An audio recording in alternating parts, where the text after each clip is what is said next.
Assalamualaikum warahmatullahi wabarakatuh. Perkenalkan, nama saya Deva Yusela dengan NPM B1A023186. Baiklah, di sini saya akan menjelaskan materi tentang teori perjanjian masyarakat dan teori kekuatan. Untuk penjelasan yang pertama itu, saya akan menjelaskan teori perjanjian masyarakat. Tokoh yang pertama itu adalah Thomas Hobbes.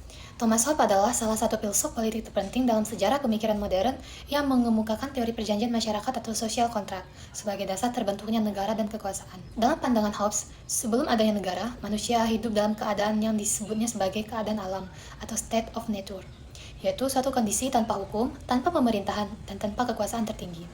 Dalam keadaan alam ini, setiap individu memiliki hak alamiah yang mutlak untuk melakukan apapun demi mempertahankan diri, bahkan menyerang dan membunuh orang lain jika dianggap perlu. Namun, kondisi ini justru menimbulkan ketakutan, kekacauan, dan perang semua melawan semua, atau bellum omnium contra omnes. Untuk keluar dari kekacauan tersebut, menurut Hobbes, manusia secara rasional sepakat untuk membuat sebuah kontrak sosial.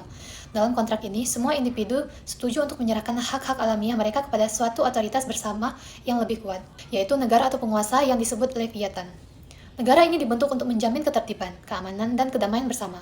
Namun, penting dicatat bahwa dalam kontrak Hobbes, hak asasi manusia tidak dihapuskan, melainkan diserahkan kepada negara demi menjaga kehidupan yang lebih tertib.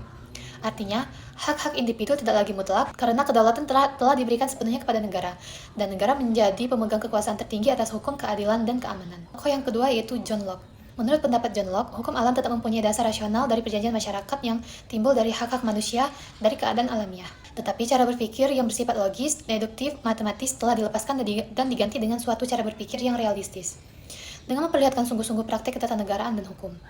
Dan inilah yang kemudian menimbulkan teori-teori baru seperti kesabaran, pembagian kekuasaan, ajaran tentang hak-hak asasi atau hak-hak dasar manusia dan kekuasaan perundang-undangan yang dilakukan oleh suatu Dewan Perwakilan Rakyat.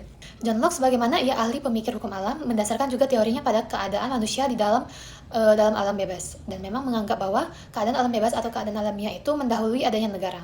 Dan dalam keadaan itu pun telah adanya perdamaian dan akal pikiran seperti halnya dalam negara. Selanjutnya, menurut John Locke, dalam keadaan alam bebas atau alamiah itu manusia telah mempunyai hak-hak alamiah, yaitu hak-hak manusia yang dimilikinya secara pribadi. Hak-hak alamiah itu antara lain hak akan hidup, hak akan kebebasan atau kemerdekaan, dan hak akan milik kesatuan. Jadi menurutnya, manusia itu sejak lahir sudah ada hak-hak kodrat, hak-hak alamiah, dan yang oleh John Locke disebut hak-hak dasar atau hak-hak asasi manusia. Tetapi demikian, dalam keadaan alam bebas, itu hak-hak asasi manusia tidak dapat dilaksanakan dengan baik, karena manusia itu selalu diliputi oleh keinginan untuk membela kepentingan diri sendiri, sehingga dalam keadaan alam bebas itu tidak ada kepastian hukum. Jadi ketertiban hukum tidak dapat dilaksanakan. Maka agar terlaksananya hak asasi manusia tadi, manusia lalu menyelenggarakan perjanjian masyarakat untuk membentuk masyarakat dan selanjutnya negara. Dalam perjanjian itu, orang-orang menyerahkan hak alamiahnya kepada masyarakat, tetapi tidak semuanya. Masyarakat ini kemudian menunjuk seorang penguasa ini kemudian diberikan wewenang untuk menjaga dan menjamin terlaksananya hak-hak asasi manusia. Baiklah, tokoh yang ketiga itu adalah Jean-Jacques Rousseau. Ia hidup pada tahun 1712 sampai 1778. Jean-Jacques Rousseau ini adalah salah satu pemikir paling berpengaruh dalam sejarah filsafat politik, khususnya melalui karya utamanya Du Contrat Social tahun 1762 atau The Social Contract. Dalam teorinya tentang perjanjian masyarakat atau kontrak sosial, Rousseau menjelaskan bagaimana hak asasi manusia dan prinsip bernegara harus dibangun atas dasar kebebasan dan kehendak umum. Menurut Jean-Jacques Rousseau, manusia pada hakikatnya itu dilahirkan dalam keadaan bebas dan memiliki hak-hak alamiah seperti kebebasan, kesetaraan, dan kebaikan moral. Namun dalam proses kehidupan sosial dan perkembangan peradaban, kebebasan itu perlahan-lahan tereduksi oleh struktur masyarakat yang tidak adil, ketimpangan ekonomi, serta sistem kekuasaan yang menindas. Dalam kondisi seperti ini, diperlukan sebuah perjanjian masyarakat atau kontrak sosial, yaitu kesepakatan bersama seluruh individu dalam masyarakat, untuk membentuk suatu sistem pemerintahan yang sah. Bagi Rousseau, kehendak umum bukan hanya sekadar mayoritas, melainkan kesadaran kolektif yang bertujuan pada kebaikan bersama dan keadilan universal. Dengan menandatangani kontrak sosial secara simbolik, individu tidak kehilangan kebebasannya, melainkan menyerahkan hak-hak alamiahnya kepada komunitas bersama untuk diatur demi kepentingan bersama. Teori kontrak sosial Rousseau tidak hanya bicara tentang dasar kekuasaan politik yang sah, tapi juga tentang pendidikan kewarganegaraan dan pembentukan moral masyarakat. Hak asasi manusia dalam teori Rousseau muncul bukan dari negara atau penguasa, melainkan dari martabat kodratis setiap individu sebagai makhluk yang rasional dan bermoral. Maka negara tidak boleh menjadi alat penindasan, melainkan alat-alat untuk menjamin hak-hak dan kebebasan individu. Thomas Hobbes, John Locke, dan Jean-Jacques Rousseau memiliki pandangan berbeda tentang kontrak sosial dan hak asasi manusia. Hobbes menyatakan bahwa dalam keadaan alam manusia hidup dalam kekacauan, sehingga mereka menyerahkan semua haknya kepada penguasa absolut demi keamanan. Hak asasi manusia dibatasi dan negara memiliki kekuasaan mutlak. Sebaliknya, John Locke percaya bahwa manusia dalam keadaan alam sudah memiliki hak-hak alamiah seperti hidup, kebebasan, dan milik.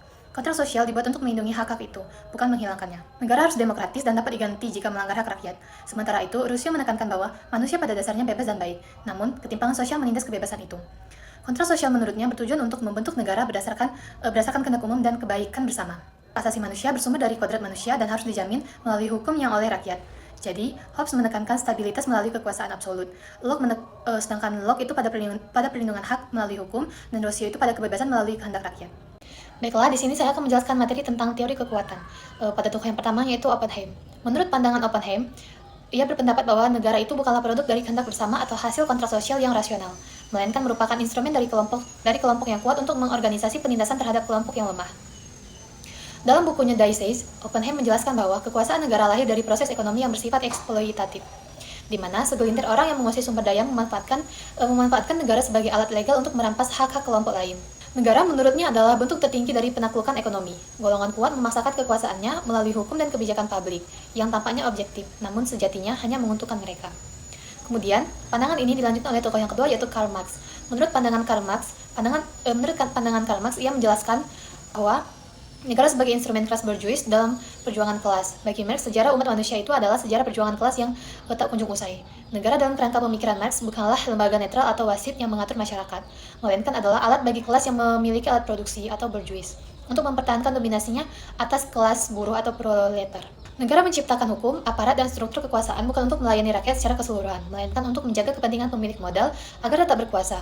Dalam masyarakat kapitalis, negara digunakan untuk menundukkan gerakan buruh, mempertahankan struktur ekonomi yang timpang, serta melanggengkan sistem upah yang menindas. Jika suatu saat kelas pekerja berhasil menguasai alat produksi dan menciptakan masyarakat tanpa kelas, menurut Marx, negara akan kehilangan fungsinya secara alami dan akan lenyap. Kemudian, pada tokoh yang ketiga yaitu Harold Gillespie, seorang pemikir sosialis demokratis dari Inggris, yang memberikan pemahaman yang lebih fleksibel mengenai kekuasaan negara.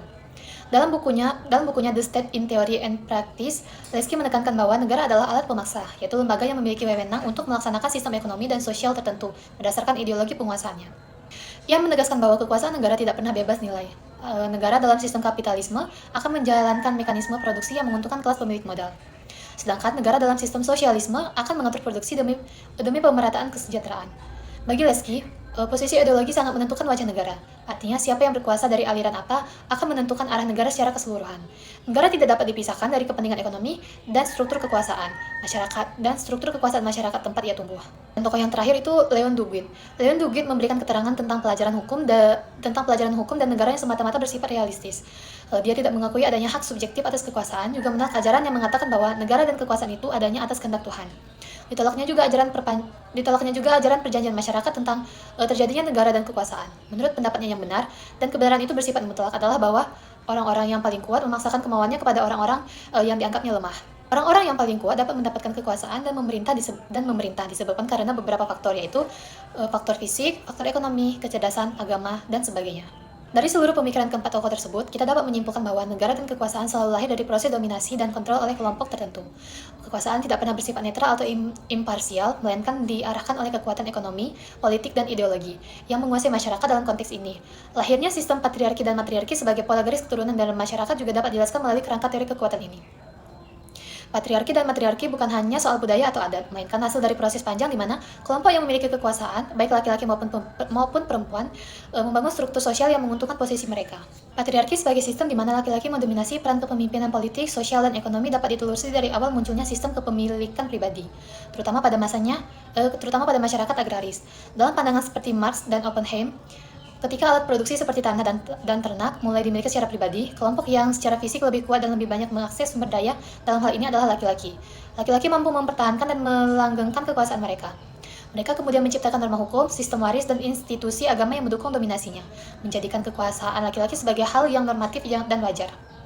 Sebaliknya, matriarki meskipun lebih jarang ditemukan secara historis, berkembang dalam masyarakat awal yang menempatkan perempuan sebagai pusat produksi dan kesuburan, terutama dalam masyarakat yang hidup dari bercocok tanam dan mengumpulkan hasil alam. Karena peran perempuan sangat sentral dalam menjaga kehidupan komunitas, maka hak waris, nama keluarga, dan pengambilan keputusan banyak diserahkan pada garis keturunan ibu. Namun, dalam banyak masyarakat, struktur matriarki kemudian tergeser oleh dominasi ekonomi dan militer yang dikuasai oleh laki-laki. Hal ini sesuai dengan teori Marx dan Oppenheim yang menunjukkan bahwa siapa yang menguasai alat produksi dan kekuatan korsif akan menguasai struktur kekuasaan. Itulah tadi penjelasan materi dari saya tentang teori perjanjian masyarakat dan teori kekuatan. Sekian dari saya, terima kasih. Wassalamualaikum warahmatullahi wabarakatuh.